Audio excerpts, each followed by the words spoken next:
Now, this morning, I want to talk with you about the Sacred Heart of our Divine Lord. But before I begin my sermon, I want to tell you a story. And this story is a true story. As you know, I'm sure, in the old church, before that disastrous Vatican Council destroyed Roman Catholicism, in the old church, in the days of the old church, the most Catholic country in the world was Spain. In Spain, everybody was at least in name a Roman Catholic. 99.99% of the people were Roman Catholic. It was impossible to find anybody, except foreigners, in Spain of any other religion. It's true there were many Spaniards who didn't go to church. But if you asked them what they were, they would always say Roman Catholic. They'd been baptized Roman Catholic. They'd probably received their first communion as Roman Catholics. They were married as Roman Catholics, because the only marriages valid in Spain were Roman Catholic marriages. And they would be buried as Roman Catholics. So it was the most intensely Roman Catholic country in the world. But in 1936, a great civil war broke out in Spain. And that war lasted for 3 years, until just the eve of the great Second World War. And Spain was divided into two camps. There were the conservative Spaniards, who were Catholic, and then there was the other half of the nation, which had turned violently against the Catholic Church, and which was influenced strongly by Freemasonry, by communism, and by secular liberalism. And so that was one of the most cruel wars in all history. And it was responsible for killing 1 million human beings. Now, in that war, the churches of Spain were desecrated. The holy images were taken out. If they got into the church before the priest had a chance to get the sacrament out, they broke open the tabernacles, they despoiled the host, gave it to dogs to eat, and all that sort of thing. And Spain became a country filled with sacrilege. And at the exact geographical center of Spain, which was about 14 kilometers to the south of Madrid, the capital, there was a hill. And that hill was called the El Cerro de los Ángeles, the Hill of the Angels. That was the exact geographical center of the Spanish nation. And so back at the beginning of this century, the Spanish government had built there a huge statue, 4 or 5 times life-size, of the Sacred Heart of our Divine Lord, with the Holy Sacred Heart exposed within the statue. And the papal legate came from Rome as a representative of the Pope, and Spain was consecrated to the Sacred Heart of Jesus. And that became a great center of devotion in Spain. So during the Spanish Civil War, several regiments of Spanish Red militia were stationed in that area. That was their camp. And this area around the statue of the Sacred Heart became a place which was used for target practice. And the target was the heart of our Lord on the statue.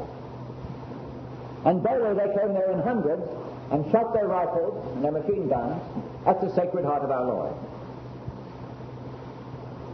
And finally, so much was fired at the statue of our Lord that the statue broke in two at the heart and crumbled and fell.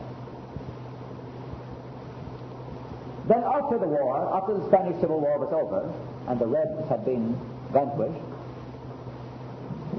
the Spanish government rebuilt that statue of the Sacred Heart, and a legate came from Rome as a representative of the Pope, and the country was again consecrated to the Sacred Heart.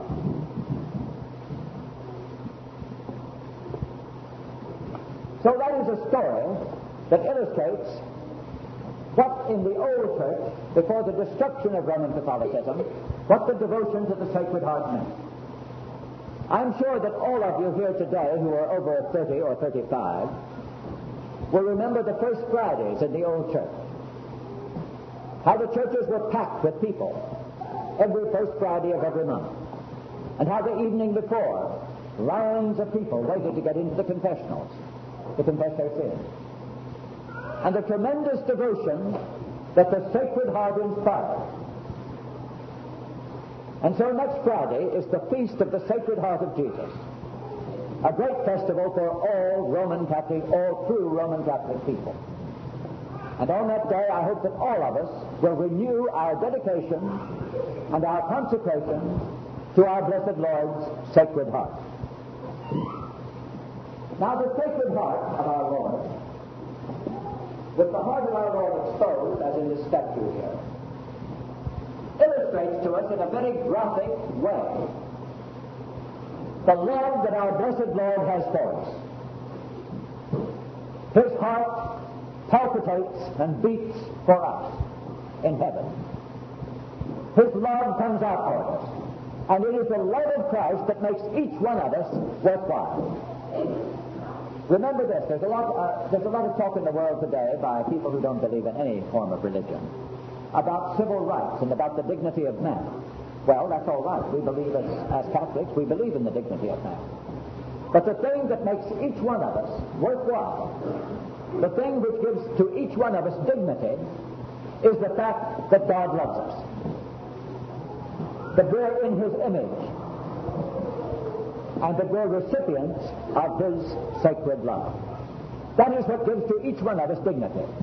That is what makes each one of us truly human, and what makes us the sons of God.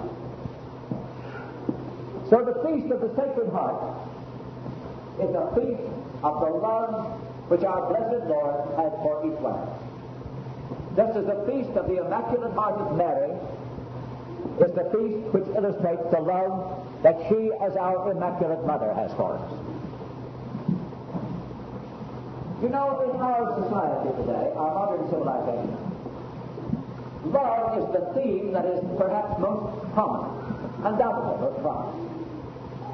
If you turn on the television at random, you'll see some film or something there illustrating some point about love. All of our films, all of our novels, almost everything that is created today somehow, directly or indirectly, deals with the theme of love. The songs that we hear on the radio, the songs that we hear in the streets, or on television, or in theaters, the songs are almost all of them concerned with love. They always have been. Love is the very basic element in human existence. And yet, love is one of the most misunderstood things in the world. Unless one receives the divine revelation from God, it is impossible to understand what love is. Only as Christians, as followers of Christ, can love be understood fully. Now, there are two aspects to love. There's an earthly side to it, and there's a heavenly side. There's a fleshly side, and there's a spiritual side. There is a side of love which is connected with our flesh, and there is a side of love which is connected with our destiny in heaven. So love is always, it has that twofold character. Now, in our modern world today, the emphasis is almost entirely on the fleshly side of human love. People today profess not to believe, many people, in the divine love aspect of love at all. They scoff when you talk to them about that element of love. They're only willing to believe in love which is connected with the flesh.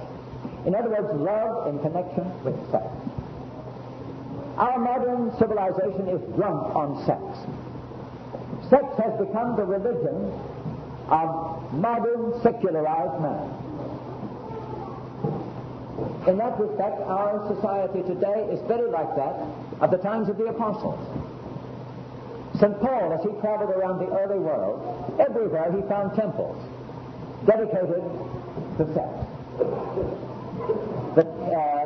The various cults that revolved around the goddess Diana or Venus, that revolved around female deities in general, were all temples of sex.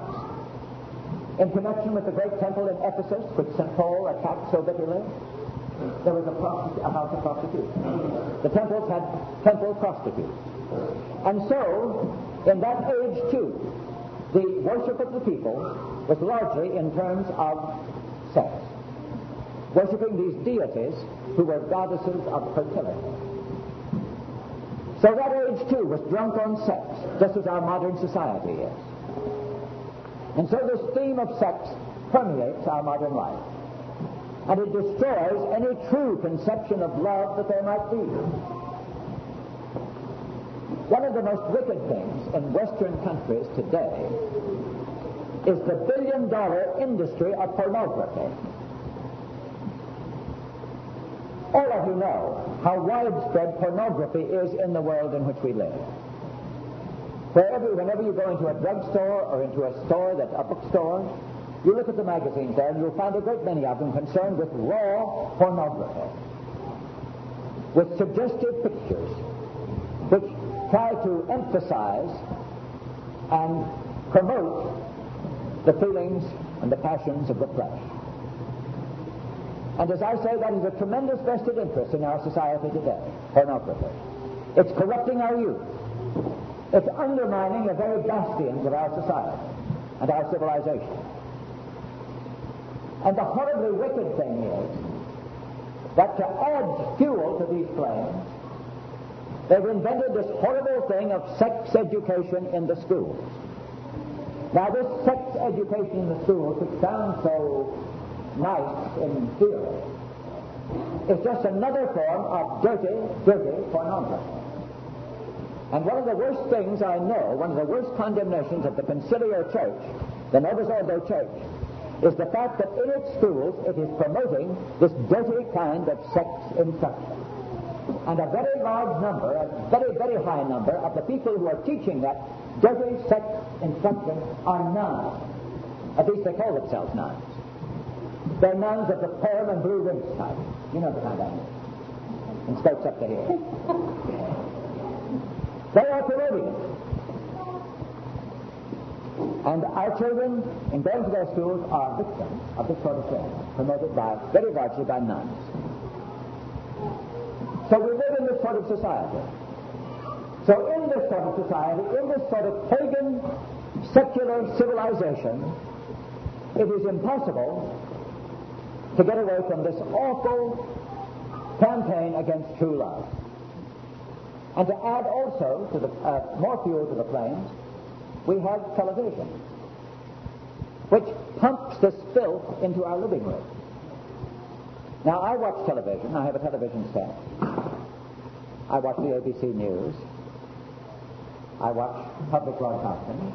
Occasionally, I watch some film that I know is going to be a good one. And occasionally, I watch just to see what some of these films are like. And I know that some of the most popular films today are deliberately trying to undermine the morals of this country. I'll name you 2 or 3 examples. One of them is this film, MASH. I wonder if I'm sure all of you have seen the film MASH. And now, in this film MASH, there is a constant attempt to talk about sex in a dirty way. It is one of the most wicked things I know of on television. A few years ago, there was another film called Maud.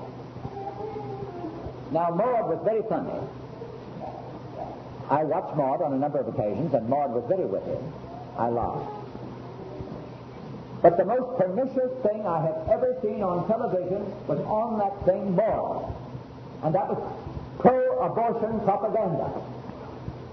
Some of you may have seen it. It was a horror. Now, children all over this country watch MASH.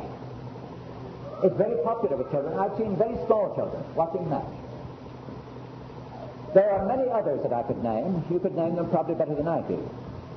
Because I don't watch television a great deal. I chiefly use it to hear President Reagan's speeches, of which I highly approve usually.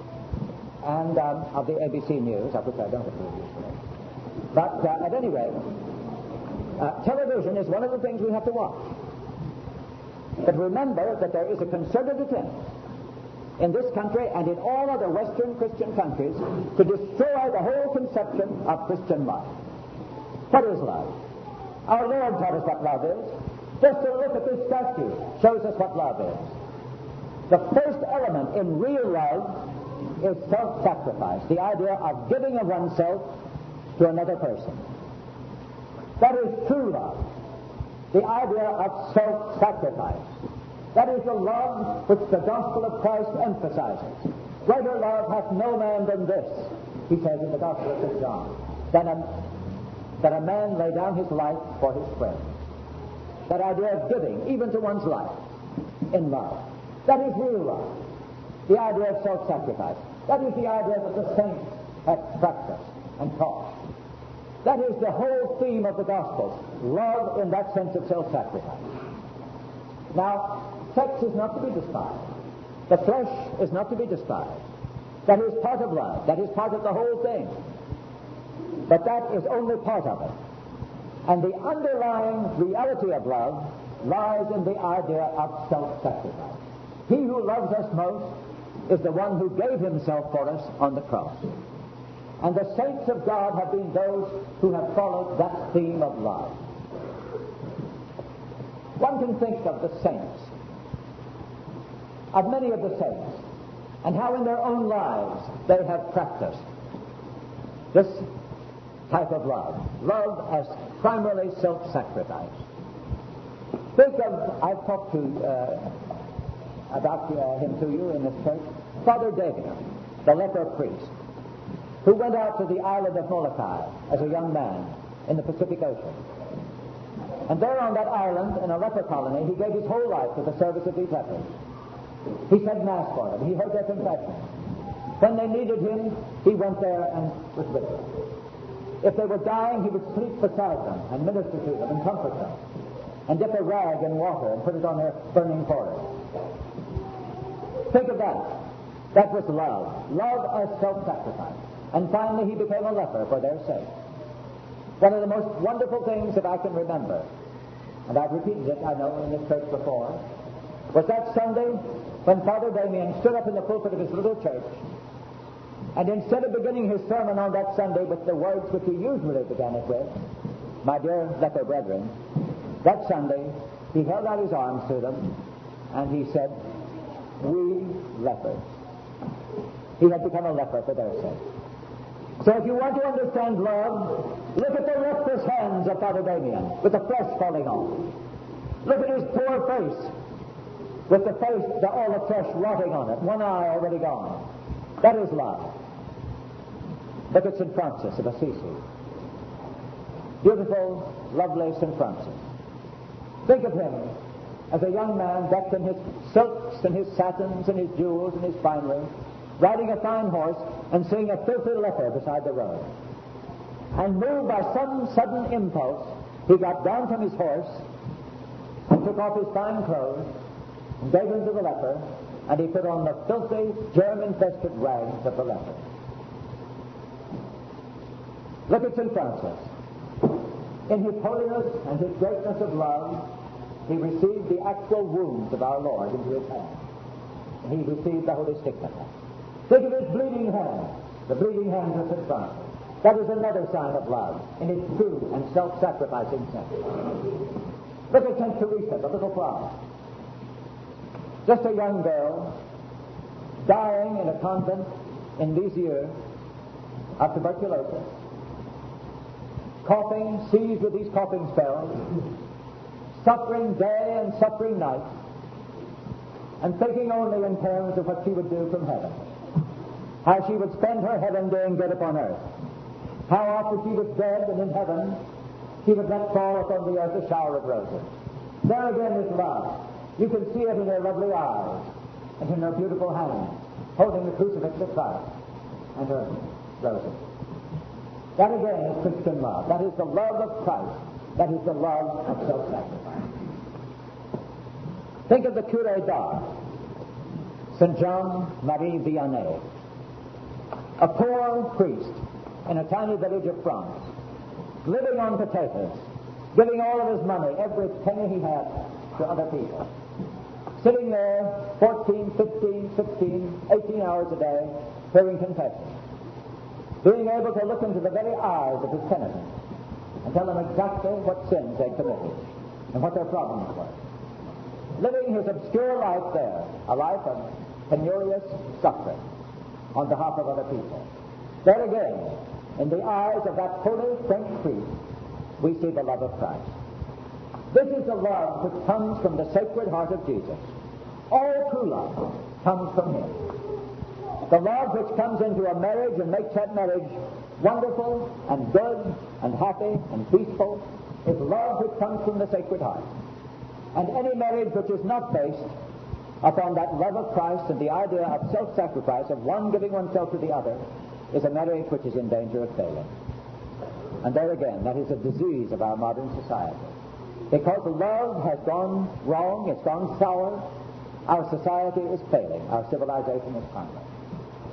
And so, when we come to the Feast of the Sacred Heart, we should dedicate ourselves again, as Roman Catholics, we must do so, to the Sacred Heart of our Divine Lord. To realize in our own lives the love that he has for us, and the love that we must have for others. And to try to base our lives upon that love which comes from his heart. I had the privilege, a few weeks back, of being here with you in this congregation, in this church, on the darkest and blackest of all days of the Catholic year. That Friday which we call Forever Good. That black and terrible Friday of pain, which nevertheless is the Friday of our redemption. And we thought from the hours of 12 to the hour of 3, between those 2 hours, we thought upon the passion of Christ. We thought upon that terrible suffering, that welter of hideous pain which was inflicted upon him. We tried to think here together of the slaps that he received on his sacred face, of the kicks that he received when he fell under the heavy weight of the cross. We thought of his choking agony there on the cross, and how they pelted him with insults and spit and stones. We thought of the sufferings of his Blessed Mother, and of him when he saw her there at the cross, when he saw her on the way to Calvary, standing there at what is now the fourth station of the cross, and she had a spasm of pain when she saw her. We thought of all those things. That is love. That is the truth, the height, the depth, the fullness of love. Love can be found in its fullness only in the Sacred Heart of Jesus and in the Immaculate Heart of his ever-blessed Mother. And so the Feast of the Sacred Heart comes. And let us turn our eyes toward that warmest of all hearts, that heart which beats ever with our hearts, that heart which is the fount of love, and that heart which is our destiny. Our lives in this world are frail and fragile. We, all of us here in this world, will have and are having a considerable share of pain and disappointment. There are many enemies of human life. There's disease. Cancer stalks our land. Heart trouble. All the other diseases of modern civilized living. They can strike at any one of us and at any moment.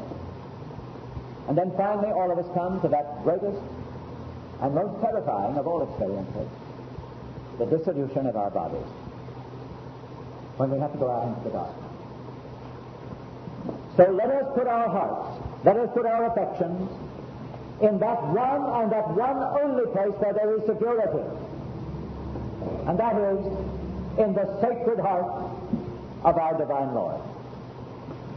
Let us, as Roman Catholics, as true professors, professing the faith of our Lord and of his Holy Church, let us turn to his Sacred Heart and cry with full hearts, Cor Jesu sacratissimum miserere me. Sacred Heart of Jesus, have mercy upon me, upon all of us. God bless you.